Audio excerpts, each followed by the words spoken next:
noches a todas las personas que se han conectado nuevamente a nuestro espacio Cuarto Poder, donde estamos conociendo más de cerca a los periodistas más destacados del Ecuador. Les quiero comentar que este es ya nuestro penúltimo programa de apenas la primera temporada desde que inició este maravilloso proyecto, y qué alegría poder contar en nuestro noveno programa con una invitada de lujo. Realmente tenemos el honor y el placer enorme de tener aquí el día de hoy con nosotros a Janet Inostroza. Realmente estamos muy contentos de tenerla aquí el día de hoy y saber que vamos a aprender muy de cerca, gracias a sus tips y sus consejos, cada una de las cosas que ella nos va a sugerir para poder ser mejores periodistas a futuro. Bienvenida, estimada Janet, qué gusto enorme tenerte por acá. Hola, muchísimas gracias. El gusto es mío. El gusto es mío poder estar con ustedes. Muchas gracias, estimada Janet, por aceptar nuestra invitación, y realmente estamos muy contentos, sin duda alguna, de tenerte aquí el día de hoy. Mira, el día de hoy queremos comentar sobre un caso particular que ha conmocionado realmente a todo el país. El Ecuador entero está conmocionado por esto de aquí.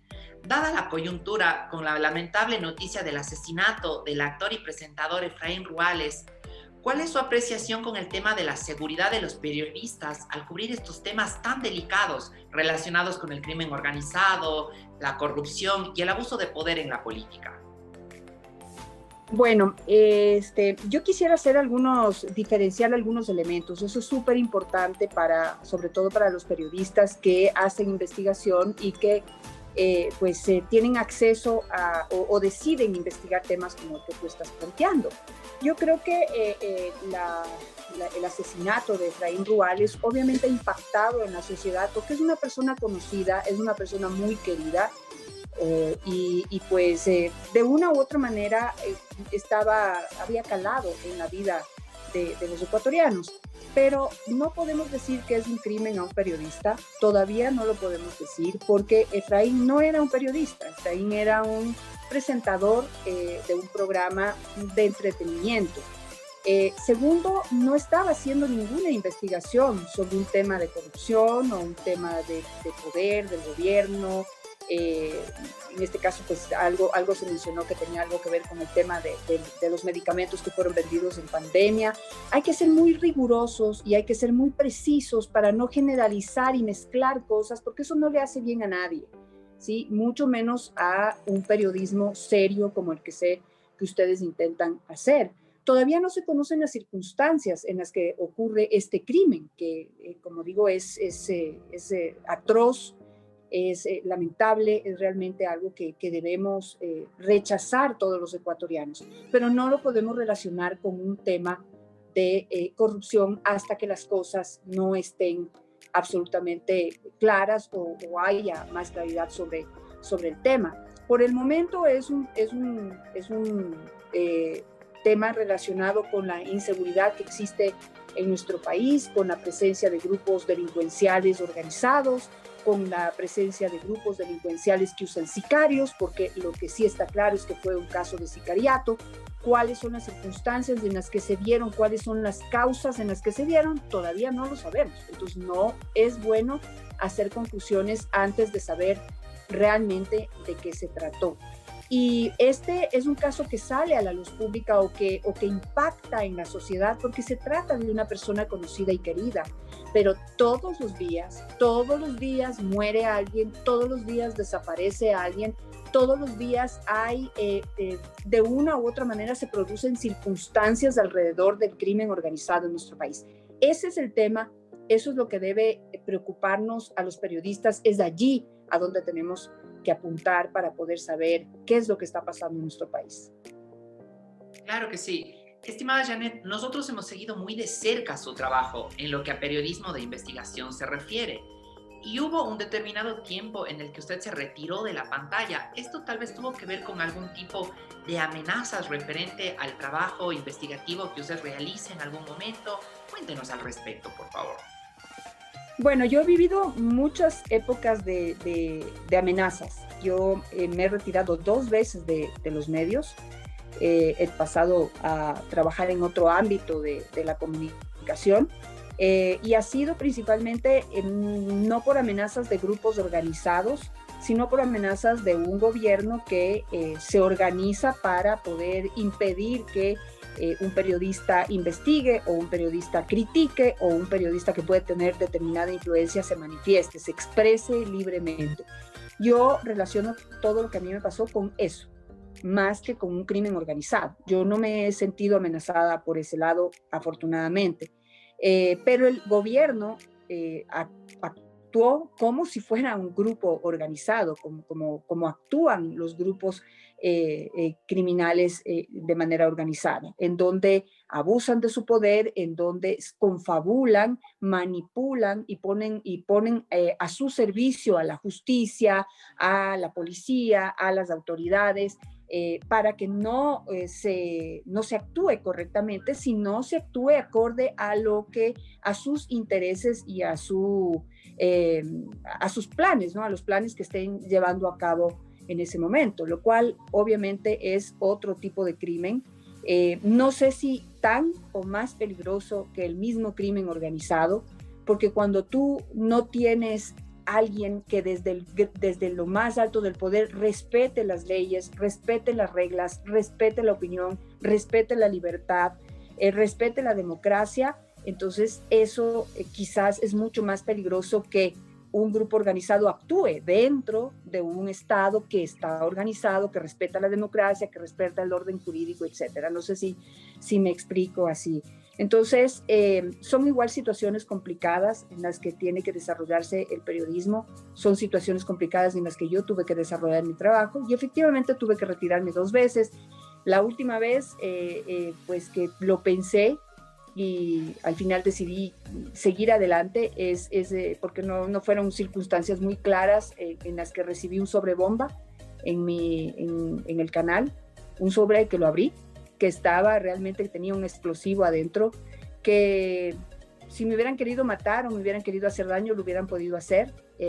Para mí fue una manera de asustarme, una manera de amenazarme y no estoy clara de dónde provino. O sea, no puedo decir eso fue el gobierno de Rafael Correa, no lo puedo decir, pero que fue un simpatizante, que es gente que cree que puede hacer cosas porque el poder o porque la máxima autoridad lo hace y sigue ese ejemplo. Eso sí creo que sucedió.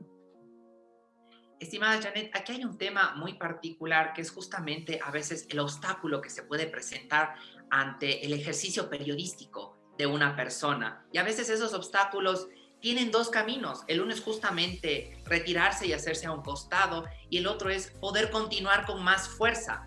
¿Cuál es el mensaje que daría a esos periodistas que, claro, en algún punto se sienten amenazados, sienten que su integridad está en riesgo, pero que sin embargo también se tiene una responsabilidad con un país, con una nación que está esperando que esas personas sean informadas de la manera correcta y adecuada? ¿Qué tendría que decir a esas personas que en algún momento pueden llegar a tener miedo por ejercer su profesión, pero que de igual manera deben hacerlo por la responsabilidad que la misma acarrea? Bueno, que las cosas no son blanco y negro, que el periodismo es una profesión de mucho riesgo. En las mejores circunstancias es una profesión de mucho riesgo. Cuando tú tienes un gobierno atacando el periodismo y atacando la posibilidad y el derecho de las personas de estar informado y a informar, entonces es parte, digamos, o complica aún más la situación de un periodista. Pero esta es una profesión de riesgo y hay que tomarlo como tal. Ahora, como les digo, esto no es blanco y negro, entonces implica muchas circunstancias alrededor. Si tú eres una persona sola, que no tiene nada que perder, que está entregado al 100% a esta maravillosa profesión, que es muy demandante, que te exige trabajar 24/7, 365 días del año, porque las noticias no tienen tiempo, pues ya va hacia una decisión tuya si quieres seguir tomando riesgos, los riesgos que se te presenten en medio de las circunstancias o no. En mi caso, yo creo que soy una periodista que amo mi profesión, que creo como tú que la gente tiene derecho a informarse, que alguien tiene que dar esa batalla y dar esa lucha, pero no estoy sola, tengo familia, y creo que mis derechos y mis decisiones tienen un límite, y ese límite está en donde mi familia empieza a afectarse en sus derechos, en su tranquilidad y en la paz.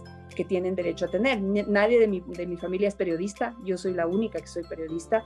Y eso es un elemento que a mí me hizo en su momento reflexionar sobre que, aunque me hubiera ido hasta las últimas consecuencias, pues mi familia está primero, lo tengo clarísimo, y eso me obligó a tomar la decisión de más bien dar un paso al costado y pues dejar que otros periodistas tomen la batuta, tomen esa posta y puedan seguir haciendo este gran trabajo. Entonces, eso, mira, hay quienes lo critican, hay quienes lo entienden. Eso es algo que en mi caso particular me tiene sin cuidado. Yo sí puedo entender que nada es blanco y negro, todo tiene circunstancias, y lo importante es tratar de hacer lo mejor que uno pueda en medio de esas circunstancias. Claro que sí. Ahora, referente a lo que es un tema de investigación, ¿cuál es su estrategia para poder documentar cada uno de estos temas de investigación periodística, dado también que en algunas ocasiones el acceso a la información pública es bastante escaso? Bueno, esa es una realidad que es lamentable, que no ha cambiado, y hay muchas formas de no tener acceso a la información. Nos ha pasado que no tenemos acceso a la información porque el poder político lo prohíbe. Eso es una circunstancia que la vivimos y que atenta contra todos los derechos que tenemos de expresarnos y de estar bien informados. Pero por otro lado hay otra forma también de impedir que la gente se entere de las cosas, y es no investigarlas. Es decir, los periodistas no es que salimos y en el camino recogemos números y estadísticas y nosotros hacemos todo el trabajo. Los periodistas nos basamos en investigación oficial, real, seria, de instituciones nacionales e internacionales, organismos nacionales e internacionales especializados en 1, 2, 3, 4, 5 temas diferentes, en un Estado responsable que hace su trabajo, que investiga lo que está sucediendo en su país y hace estadísticas y hace investigación y expone esos resultados para que puedan ser analizados de una u otra forma por periodistas o por analistas, especialistas en uno u otro tema. En nuestro país suceden las dos cosas, es decir, tenemos autoridades que no les interesa que la información se publique y la ocultan, y por otro lado tenemos un Estado que no hace investigación. Entonces, por ejemplo, tú tienes datos de desnutrición infantil que son del 2015, del 2017, y que cuando tú quieres hacer un análisis no puedes hacer un análisis real porque no cuentas con cifras actualizadas. Cuando tú tienes un Estado que la última vez que hizo un estudio, un análisis sobre educación sexual, en donde se les pregunta a los jóvenes si usan o no usan preservativos, si conocen de lo que es un preservativo, si lo usan y no lo usan y por qué. La última investigación que se hizo sobre ese tema fue el 2004. Entonces, si seguimos tratando de hacer políticas de Estado y tratando de hacer recomendaciones sobre lo que se debe o no se debe hacer en un país sin investigaciones actuales. ¿Qué más dramático que lo que sucede en el Seguro Social, donde no tienes estudios actuariales de hoy? Tienes estudios actuariales de hace 2, 3 años y con eso quieren tomar decisiones de hoy. Esa es la realidad que vivimos y ese es las circunstancias en las que el periodismo serio trata de desarrollarse y de hacer las mejores recomendaciones posibles o de recoger las opiniones de la mayor cantidad de personas que puedan hacer aportes valiosos en medio de las circunstancias y con esta realidad, ¿no? De no contar con información seria y actual.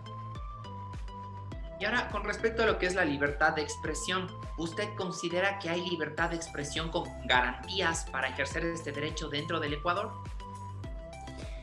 Bueno, a ver, yo sí te puedo decir que no creo que vivimos en un sistema perfecto, sí, actualmente. No creo que vivimos en un sistema perfecto. Todavía hay autoridades abusivas que, por ejemplo, esconden información o que no trabajan creando la información o obteniendo la información seria que necesitamos para hacer un buen trabajo en el caso del periodismo investigativo.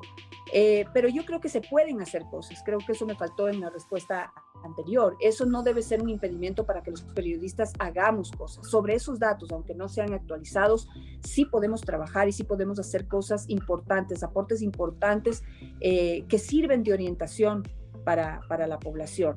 Ahora, volviendo a tu pregunta actual, como te digo, yo creo que no vivimos en un sistema perfecto, pero creo que en los últimos 4 años se han podido hacer cosas importantes, se han podido hacer cosas influyentes, se han develado cosas que en el gobierno anterior no se hubieran develado jamás, relacionadas a la corrupción, relacionadas a la inacción de las autoridades, relacionadas a leyes que por más que hayan sido reformadas recientemente siguen siendo obsoletas, absurdas e inaplicables, de situaciones en donde las leyes que tenemos no se respetan, y de la corrupción existente, ¿no? Si no tuviéramos esa libertad y ese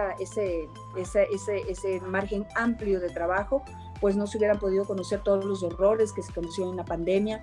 Es decir, es una prueba de que podemos hacer cosas importantes a pesar de las circunstancias, a pesar del riesgo, a pesar del peligro, a pesar de la delincuencia organizada alrededor de la corrupción. Sí se pueden hacer cosas y no debemos desmayar, debemos seguir adelante.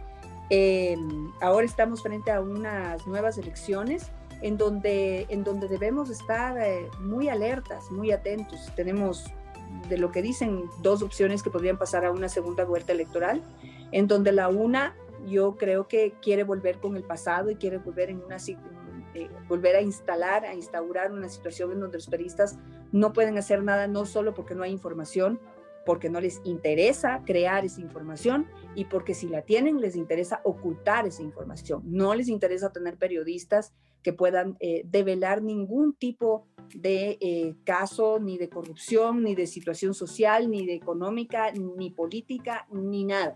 Estamos en este momento a las puertas de que el pueblo decida qué es lo que quiere para nosotros en el futuro. En el caso de la otra opción, yo creo que igual, creo que hay mejores perspectivas, pero no debemos dejar de estar alertas, porque para cualquier persona que está en el poder, tener una prensa silenciada es lo que más conviene, siempre. Entonces hay que luchar, hay que cuidar y hay que ver la manera en la que podamos seguir trabajando. Claro que sí. Ahora, con respecto a otro tema, a partir de la muerte del equipo de cobertura de Diario El Comercio, en el Ecuador se conformó el Comité Interinstitucional para la Protección de Periodistas y Trabajadores de la Comunicación, tomando en cuenta el exhorto de la ONU que compromete a los estados a la creación de nuevas legislaciones, las cuales protegen al periodista y demás acciones para poder reducir el nivel de impunidad. ¿Cómo a su criterio en Ecuador se está manejando este tema en particular? No he visto nada. No he visto absolutamente nada que haya hecho esta comisión, así que mal podría yo opinar sobre si está bien o está mal lo que están haciendo. Lo que te puedo decir es que siguiendo el ejemplo de otros países, deberíamos tener un sistema que proteja mucho más o que respalde muchísimo más a un periodista que hace una cobertura como la que hicieron los periodistas del Diario El Comercio, o que haga una investigación sobre cualquier tipo de hecho que pues esté influyendo en el país, sea de corrupción, sea de economía, sea de lo social, sea de crimen organizado o de lo que sea. Sí debería haber como un marco en donde los periodistas podemos movernos sabiendo que por lo menos hay unas reglas claras de cómo actuar en caso de, ¿sí? Pero si ustedes revisan un poco la historia de Colombia, si ustedes revisan un poco lo que está sucediendo en México, en Guatemala, en varios países de Centroamérica, o en la China, en Egipto, en muchos países en donde hay periodistas encarcelados, en donde ha habido periodistas ejecutados, en donde hay periodistas perseguidos, exiliados y asesinados en distintas circunstancias. Yo creo que es importante saber siempre que la seguridad ni de un periodista ni de nadie se resguarda a través solamente de normas, ¿sí? Sí son importantes, pero lamentablemente no es lo único que se necesita ni que garantiza la vida de una persona. O sea, ¿cuál habría sido la diferencia entre tener un comité que vele por la seguridad de los periodistas y no tenerlo, es decir, si teníamos ese comité, los periodistas del comercio no hubieran sido asesinados, yo pienso que tal vez estaríamos contando la misma historia y criticando a este comité de por qué no hizo nada, por qué no reformó las leyes, o por qué no pidió, por qué no actuó, por qué no se activó. Hay cosas que lamentablemente no se pueden evitar. Tú no puedes calcular qué es lo que va a hacer, qué van a hacer estos grupos al margen de la ley, o qué va a hacer un guerrillero que te abre las puertas a la posibilidad de darte información y luego te mata. Entonces, sí es importante saber esto, no hay nada garantizado. Sin embargo, eso no debe ser un freno para que quienes estén pensando en incursionar, en hacer su vida profesional en esta carrera, dejen de hacerlo. ¿Sí? Sin periodistas y sin información no hay democracia.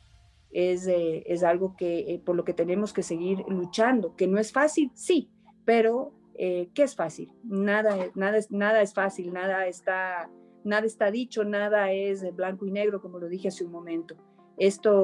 Finalmente esto vale la pena porque todo nuestro trabajo de una u otra manera influye en las decisiones que se pueden tomar en un país, en la dirección que toma una sociedad, en las decisiones que se toman finalmente. Entonces es un trabajo importante para el que hay que prepararse en todos los aspectos, profesional, intelectual, interno, espiritual, y seguir adelante. Vale la pena. Claro que sí.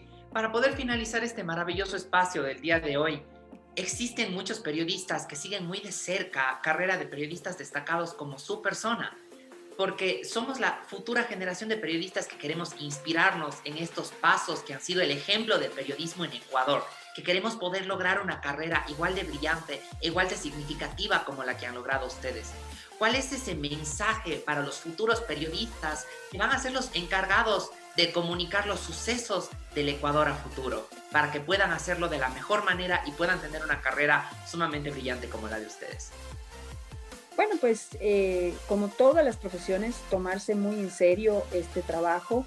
Este es un trabajo que necesita mística, que se aprende en el día a día. Creo que en las universidades hacen un gran aporte para poder sentar esas bases importantes, sobre todo de principios que debe tener un periodista en este caso.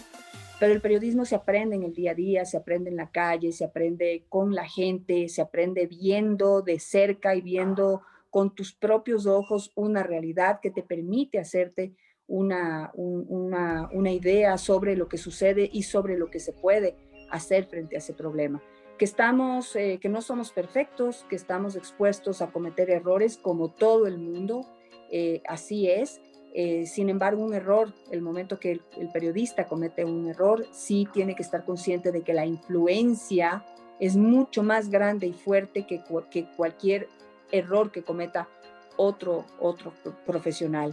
Entonces, siempre tomarse muy en serio esto, prepararse mucho, leer todo el tiempo, estar siempre súper informado, preparándose todos los días, renovándose, capacitándose. Y sobre todo, la clave de un buen periodista es siempre ser muy riguroso, riguroso. Lo que quiere decir en hacer investigaciones profundas, por más sencillo que sea el tema, y dilucidar todas las dudas que uno tiene alrededor de un tema para poder reducir el margen de error sobre lo que finalmente expones y publicas pues hacia la sociedad en general. Algo con lo que yo pensé que un periodista y un micrófono pueden cambiar el mundo, y eso no es así. Lamentablemente no es así. Me encanta ese espíritu y espero que lo tengan. Pero yo hoy sé que los grandes cambios se los hace en sociedad, en medio de la sociedad, con la sociedad, trabajando para la sociedad. Lo que quiere decir que todos tus intereses, todos tus grandes sueños, por más buenas intenciones que tengas, siempre debes tener en cuenta que no pueden estar primero. Por más buenas intenciones que tengas, siempre tienes que estar abierto a escuchar al resto para poder hacerte una idea clara de lo que realmente se puede hacer y cómo cómo se puede hacer, ¿no? Cómo poder abrir estos espacios para que la sociedad sea la que se manifieste y no únicamente un periodista. Así que es una tarea fuerte y dura, pero como les digo, es algo que vale muchísimo la pena, es una carrera maravillosa, donde uno aprende todos los días, donde el reto es siempre ser una mejor persona y eso creo que ninguna otra carrera te ofrece esa posibilidad. Estimada Janet, tenemos que decir el día de hoy gracias y mil gracias por tus sabios consejos, por este maravilloso espacio lleno de conocimiento, lleno de aprendizaje. Qué alegría haberte tenido el día de hoy junto a nosotros y esperamos poderte tener en una próxima ocasión también para poder compartir muchos más tips, muchos más consejos y sobre todo muchas más cosas de lo que sucede en esa mente tan privilegiada y tan brillante que tiene nuestro país. Muchas gracias. Gracias a ustedes y pues mucha suerte, sigan adelante. Muchísimas gracias. Y a todas las personas que nos vieron el día de hoy, recuerden que todos los miércoles a las 8:30 de la noche estamos conectados aquí en Cuarto Poder. Hasta la próxima.